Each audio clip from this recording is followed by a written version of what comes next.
الشیطان الرجیم بسم اللہ الرحمن الرحیم۔ سامعین عزیز وقار، ساری دنیا سے منہ موڑ کے اللہ سبحانہ و تعالیٰ کے گھر میں بیٹھ جانے اور اس کے ساتھ دل لگا لینے کا نام اعتکاف ہے۔ رمضان المبارک کے آخری عشرے کا اعتکاف نبی کریم صلی اللہ تعالی وسلم کا یہ معمول رہا ہے۔ آپ نے اس پر ہمیشگی اختیار کی ہے،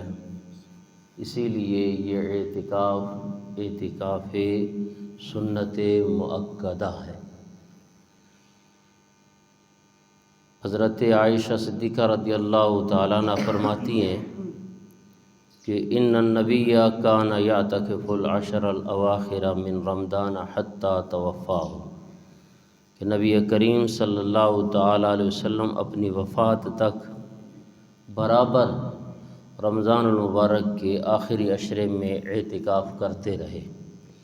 بعد میں صحابہ کرام، تابعین، تبع تابعین، علماء کرام، صالحین رحمہم اللہ، ان کا بھی یہی معمول رہا اور انہوں نے اس اعتکاف کو ہمیشہ جاری رکھا۔ جب لوگ اعتکاف نہ کرتے تو امام زہری رحمۃ اللہ تعالیٰ علیہ انہیں کہا کرتے تھے کہ عجباً للمسلمین، افسوس ہے مسلمانوں پر کہ انہوں نے اعتکاف کو چھوڑ دیا، حالانکہ نبی کریم صلی اللہ علیہ وسلم جب سے مدینہ منورہ گئے وصال تک اعتکاف کو نہیں چھوڑا۔ اور ایک مرتبہ نبی کریم صلی اللہ علیہ وسلم نے آخری عشرے کے علاوہ اور دوسرے عشرے کا اعتکاف بھی فرمایا۔ حضرت ابو سعید خدری رضی اللہ تعالیٰ عنہ بیان کرتے ہیں کہ نبی کریم صلی اللہ علیہ وسلم نے پہلا عشرہ اعتکاف فرمایا، پھر دوسرا عشرہ بھی اعتکاف فرمایا۔ یہ اعتکاف ایک ترکی خیمے میں کیا حضور صلی اللہ علیہ وسلم نے، جس کے دروازے پر چٹائی لٹکی ہوئی تھی۔ آپ نے چٹائی ہٹا کر سر اقدس نکالا اور صحابہ کرام کو فرمایا کہ قریب آ جاؤ۔ جب وہ قریب آ گئے تو آپ صلی اللہ تعالیٰ علیہ وسلم نے ارشاد فرمایا کہ انی اعتکفت العشر الاول، کہ میں نے لیلۃ القدر کی تلاش میں پہلے عشرے کا اعتکاف کیا، پھر دوسرے عشرے کا اعتکاف کیا، پھر میرے پاس جبریل کی آمد ہوئی تو مجھے کہا گیا کہ وہ آخری عشرے میں ہے، پس تم میں سے جو آخری عشرے کا اعتکاف کرنا چاہے وہ اعتکاف کر لے۔ تو نبی کریم صلی اللہ تعالی وسلم نے لیلۃ القدر کی تلاش میں پہلے اور دوسرے عشرے کا اعتکاف کیا ہے۔ جب آپ کو بتا دیا گیا کہ لیلۃ القدر آخری عشرے میں ہے تو پھر آپ نے ہمیشہ آخری عشرے کا اعتکاف کیا۔ اس کا مطلب ہے کہ اعتکاف کا مقصد لیلۃ القدر کی تلاش کرنا بھی ہے۔ تو جس شخص کو لیلۃ القدر تلاش کرنی ہو تو حضور صلی اللہ علیہ وسلم نے فرما دیا کہ وہ رمضان المبارک کے آخری عشرے میں اعتکاف کرے، کم از کم اس کو ان 10 آخری دنوں میں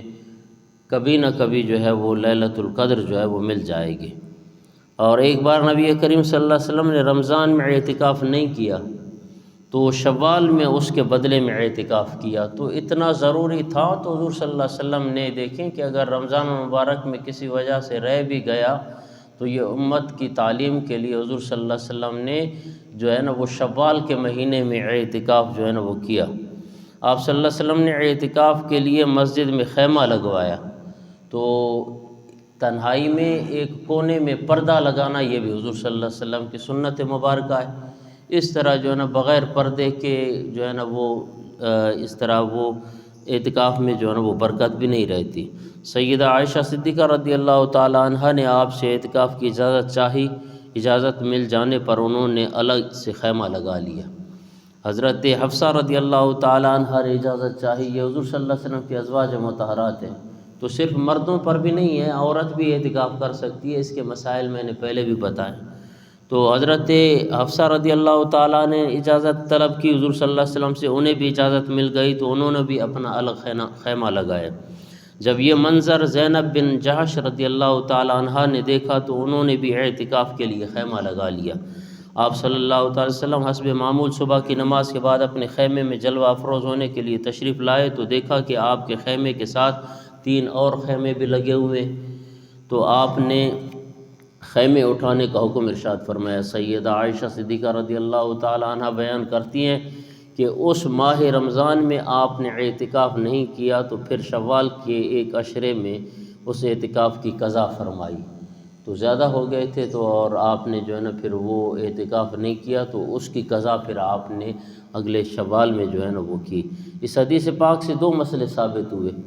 ایک تو یہ کہ اعتکاف کے لیے مسجد میں خیمہ لگانا جائز ہے، اور دوسرا یہ کہ عورتوں کے لیے مسجد میں خیمہ لگانا اور اعتکاف کرنا پسندیدہ نہیں ہے۔ حضور صلی اللہ علیہ وسلم نے پسند نہیں فرمایا کہ یہ اپنے گھر میں جس جگہ، ویسے فقہ کا مسئلہ بھی یہی ہے، عورت اگر اعتکاف بیٹھتی ہے تو اس جگہ پہ بیٹھے جہاں وہ گھر میں ہمیشہ نماز پڑھا کرتی ہے، وہاں خیمہ لگا کر ایک پردہ لگا کر وہاں اعتکاف کرے، اس کے لیے وہاں پہ اعتکاف جو ہے نا اس کا زیادہ اجر و ثواب ہے۔ تو دعا ہے کہ اللہ تبارک و تعالی ہمیں اپنے اور اپنے محبوب صلی اللہ علیہ وسلم کی اطاعت نصیب فرمائے، جو کچھ پڑھا سنا اللہ اس پر عمل کرنے کی توفیق عطا فرمائے۔